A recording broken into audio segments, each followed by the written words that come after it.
Hello guys, welcome back to our channel. Episode ആരംഭിക്കുമ്പോൾ കാണിക്കുന്നത് വിശാലിനെയും പാറുവിനെയുമാണ്. പണത്തിനു വേണ്ടി അവള് എന്ത് വൃത്തികെട്ട കളി വേണമെങ്കിലും കളിക്കുമെന്ന് പാറു പറയുമ്പോൾ വിശാൽ പറയുകയാണ് അവൾ ഏതാണ്ട് എൻ്റെ അഭിനയത്തിൽ വീണ മട്ടാണ്. നേരിട്ട് കണ്ട് സംസാരിക്കണമെന്നാ അവൾ പറയുന്നത്. എവിടെ വെച്ചാണെന്ന് പാറു ചോദിക്കുമ്പോൾ അതൊന്നും അറിയില്ലെന്നും രാത്രി കാണാമെന്നാ പറഞ്ഞതെന്നും വിശാൽ പറയുന്നു. അപ്പോൾ സാറിന് രാത്രി പോകണോ? സാറിൻ്റെ കൂടെ ഞാനും വരാം. എന്താണെങ്കിലും സാറിനെ തനിച്ചയക്കാൻ എനിക്ക് തോന്നുന്നില്ല. അവളെ ഒരു മന്ത്രവതിയാണ്. ഒന്നും സംഭവിക്കില്ല. തൊട്ടാലുടനെ അലിഞ്ഞു പോകുന്ന ഒരാളൊന്നുമല്ല വിശാല്. എന്റെ മനസ്സിനെ കരിമ്പാറയുടെ ഉറപ്പാണ്. എന്റെ മനസ്സിലെന്നും ഒരേ ഒരു പെണ്ണ് മാത്രമേ ഉണ്ടാകൂ. അത് ഈ നിൽക്കുന്ന പാർവതി മാത്രമാ. അത്രയും പറഞ്ഞുകൊണ്ട് വിശാല് പാറുവിനെ ചേർത്ത് പിടിക്കുകയാണ്. പിന്നെ തനിക്ക് വിഷമമാണെങ്കിൽ ഞാൻ പോകുന്നില്ലെന്ന് വിശാല് പറയുമ്പോൾ പാറു പറയുകയാണ് അതൊന്നും പാടില്ല സാർ. സാർ എന്താണെങ്കിലും പോകണം. റിയ ശരിക്കും ആരാണെന്ന് നമുക്ക് വിനയുടെ മുന്നിൽ തെളിയിച്ചു കൊടുക്കണം. ഒരു കാലത്ത് ജാസ്മിൻ ആയിരുന്നു കുടുംബത്തിൽ പ്രശ്നങ്ങളെല്ലാം ഉണ്ടാക്കിക്കൊണ്ടിരുന്നത്. അവളെ എങ്ങനെയൊക്കെയോ അമേരിക്കയിലേക്ക് പറഞ്ഞു വിട്ടു. അവള് പോയപ്പോ മനസ്സിന് വല്ലാത്തൊരു സമാധാനമായിരുന്നു. ഇപ്പോ അതിലും വലിയ വിഷമായിട്ടാണ് റിയ നമ്മുടെ വീട്ടിലെത്തിയിരിക്കുന്നത്. അവളെ കൊണ്ടുവന്ന വിനയ് തന്നെ അവളെ അവിടുന്ന് ആട്ടിയിറക്കണം എന്ന് പാറു പറയുമ്പോൾ അവളെ കൊല്ലാതിരുന്നാൽ കൊള്ളാമെന്ന് വിശാൽ പറയുന്നു. എന്താണെങ്കിലും ഞാൻ ഇന്ന് രാത്രി അവളെ ഒന്ന് പോയി കണ്ടിട്ട് വരാമെന്ന് വിശാൽ പറയുന്നു. പിന്നീട് കാണിക്കുന്നത് ഗായത്രി വില്ലയാണ്. വിനയെ പരിചരിക്കുന്ന ഗാർഗിയാണ് കാണിക്കുന്നത്. ആഹാരവും മരുന്നുമൊക്കെ കൃത്യസമയത്ത് കഴിച്ചാലേ വിനയുടെ രോഗമെല്ലാം മാറിക്കോളും. ഞാൻ പോയി വിനയ്ക്ക് ചൂടുള്ള കഞ്ഞി എടുത്തുകൊണ്ട് വരാം എന്ന് പറഞ്ഞുകൊണ്ട് ഗാർഗി പോകുമ്പോൾ ചിരിച്ചുകൊണ്ട് ഗാർഗിയെ നോക്കുകയാണ് വിനയ്.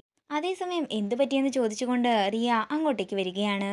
നീ ഇത്രയും നേരം എവിടെയായിരുന്നെന്ന് വിനയ് ചോദിക്കുമ്പോൾ ഞാൻ എൻ്റെ ഫ്രണ്ടിന്റെ ഒപ്പം ഔട്ടിങ്ങിന് പോയതായിരുന്നെന്ന് റിയ പറയുന്നു. ഞാൻ നിന്നെ എത്ര വട്ടം വിളിച്ചു, എന്നിട്ട് നീ എന്താ കോൾ എടുക്കാഞ്ഞത്?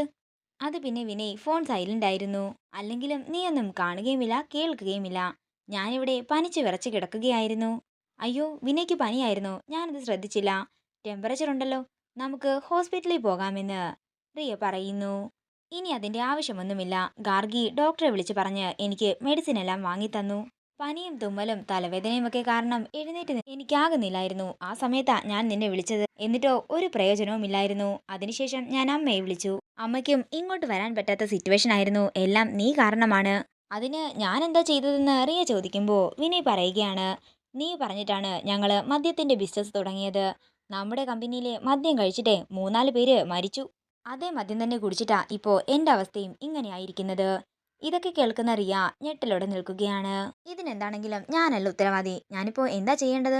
ഓഫീസിൽ പോയി അമ്മയെ കാണണമെന്ന് റിയ ചോദിക്കുമ്പോൾ നീ ഒന്നും ചെയ്യേണ്ടെന്ന് വിനയ് പറയുന്നു. എനിക്ക് എല്ലാത്തിനേക്കാളും വലുത് വിനയാണ്. വാ നമുക്ക് ഹോസ്പിറ്റലിൽ പോകാം. വേണ്ട റിയ, അതിന്റെ ഒന്നും ഒരാവശ്യവുമില്ല. ഗാർഗി വിശദമായി എല്ലാം പറഞ്ഞു തന്നെയാ എനിക്ക് മരുന്ന് വാങ്ങി തന്നത്. ഇനി എനിക്കെന്തെങ്കിലും അസൗകര്യം തോന്നുകയാണെങ്കിലേ ഞാൻ പോയി ഡോക്ടറെ കണ്ടോളാം എന്നൊക്കെ വിനയ് ദേഷ്യത്തോടെ പറയുകയാണ്. അതേസമയം ഗാർഗി കഞ്ഞിയുമായിട്ട് വരുമ്പോ റിയ ഗാർഗിയുടെ കയ്യിൽ നിന്നും അത് തട്ടിപ്പറിക്കുകയും ഞാൻ കൊടുത്തോളാം എന്ന് പറഞ്ഞ് വിനയ്ക്ക് കൊടുക്കുകയും ചെയ്യുന്നു. വിനയ് മതിയെന്ന് പറഞ്ഞിട്ടും അത് കേൾക്കാതെ റിയ കഞ്ഞി കൊടുത്തുകൊണ്ടേയിരിക്കുന്നു. പെട്ടെന്ന് വിനയ് പോയി ഛർദ്ദിക്കുകയാണ്. ഇത് കാണുന്ന റിയ പറയുകയാണ് ഓ, ഇങ്ങനത്തെ വൃത്തികെട്ടവന്മാർക്ക് ഊട്ടി കൊടുക്കേണ്ട ഗതികേട് എനിക്ക് വന്നല്ലോ. തുടർന്ന് വിനയ് വാഷ്റൂമിൽ നിന്ന് വരുമ്പോൾ കുറച്ച് കഞ്ഞി കൂടി കുടിക്കണമെന്ന് പറഞ്ഞ് വിനയെ നിർബന്ധിച്ച് പിടിച്ചിരുത്തുകയാണ് റിയ. എനിക്ക് വേണ്ടെന്നൊക്കെ വിനയ് പറയുന്നുണ്ടെങ്കിലും അതൊന്നും റിയ ശ്രദ്ധിക്കുന്നില്ല. തുടർന്ന് അങ്ങോട്ടേക്ക് വരുന്ന ഗാർഗി ദേഷ്യത്തോടെ റിയയുടെ കയ്യിൽ നിന്നും കഞ്ഞിപ്പാത്രം വാങ്ങിക്കുകയാണ്. അതെ, പനിയുള്ളവർക്കൊക്കെ കഞ്ഞി കൊടുക്കേണ്ട രീതിയുണ്ട്. മെല്ലെ സാവകാശത്തിൽ വേണം കഞ്ഞി കൊടുക്കാൻ, ഇല്ലെങ്കിൽ വീണ്ടും വൊമിറ്റ് ചെയ്യും. ഞാൻ കൊടുത്തോളാം എന്ന് പറഞ്ഞുകൊണ്ട് ഗാർഗി കഞ്ഞി കൊടുക്കുമ്പോൾ വിനയും സന്തോഷത്തോടെ കഞ്ഞി കുടിക്കുന്നു. ഇത് കണ്ട് ദേഷ്യത്തോടെ റിയ അവിടെ നിന്ന് പോവുകയാണ്. പിന്നീട് കാണിക്കുന്നത് പല്ലവിയാണ്. പല്ലവി ഡോക്ടറെ വിളിച്ച് വാടക ഗർഭധാരണത്തിനെ പറ്റിയെല്ലാം ചോദിക്കുകയാണ്. പണം ഒരു പ്രശ്നമല്ല എന്നൊക്കെ പറഞ്ഞുകൊണ്ട് പല്ലവി തിരിയുമ്പോൾ കാണുന്നത് ദേഷ്യത്തോടെ നിൽക്കുന്ന വിപിനെയാണ്. തുടർന്ന് വിപിൻ പറയുകയാണ് പല്ലവി, നിന്റെ പണത്തിനും സ്വാർത്ഥതയ്ക്കും ഒക്കെ വേണ്ടിയാണ് നീ ഇപ്പോ ഇങ്ങനെയൊക്കെ ചെയ്യുന്നത്. എന്റെ വാക്ക് ധിക്കരിച്ചാണ് നീ ഓരോ കാര്യങ്ങൾ ചെയ്തു കൂട്ടുന്നതെങ്കിൽ ഈ വീട്ടിൽ നിന്നും ഒരു സ്വത്തുക്കൾ പോലും നിനക്ക് കിട്ടാനേ പോകുന്നില്ല. എന്നാൽ വിപിൻ സാർ എനിക്കൊരു 5 കോടി രൂപ തരാൻ പല്ലവി പറയുമ്പോൾ 5 കോടി തന്നാൽ നീ എന്നെ വിട്ട് ഇവിടെ നിന്ന് പോകുമോ എന്ന് വിപിൻ ചോദിക്കുന്നു. നിനക്ക് പണത്തിനാണ് മോഹമെങ്കിൽ ഞാൻ നിനക്ക് 5 കോടി തരാം. നീ ഇവിടെ നിന്ന് എന്നേക്കുമായിട്ട് പോകണം. ഇല്ല, നിനക്കൊരു കുഞ്ഞിനെയാണ് വേണ്ടതെങ്കിൽ 8 മാസം കഴിയുമ്പോൾ നിന്റെ ചേച്ചി പ്രസവിക്കും. ആ കുഞ്ഞിനെ നീ അങ്ങ് ലാളിച്ചാൽ മതി. അത്രയും പറഞ്ഞ് ദേഷ്യത്തോടെ വിപിൻ അവിടെ നിന്ന് പോകുന്നു. പിന്നീട് കാണിക്കുന്നത് പ്രഭാവതി വിനയുടെ അടുത്തേക്ക് വരുന്നതാണ്. മോനെ വിനയ്, ഇപ്പൊ എങ്ങനെയുണ്ടെന്ന് പ്രഭാവതി ചോദിക്കുമ്പോൾ അമ്മയ്ക്ക് ഇപ്പോഴെങ്കിലും എന്റെ അടുത്തേക്ക് വരാൻ സമയം കിട്ടിയല്ലോ എന്ന് വിനയ് പറയുന്നു. എൻ്റെ വിനയ്, നീ എന്താ എൻ്റെ അവസ്ഥ മനസ്സിലാക്കാത്തത്? കഴിഞ്ഞ 16 വർഷം ഞാൻ നിങ്ങൾക്ക് വേണ്ടിയാണ് ജീവിക്കുന്നത്. നീ എന്താ അതൊന്നും ചിന്തിക്കാത്തത് എന്നൊക്കെ പ്രഭാവതി വിനയോട് ചോദിക്കുന്നു.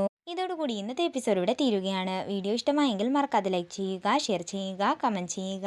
കൂടുതൽ സീരിയൽ അപ്ഡേറ്റ്സിനായി മറക്കാതെ സബ്സ്ക്രൈബ് ചെയ്യുക.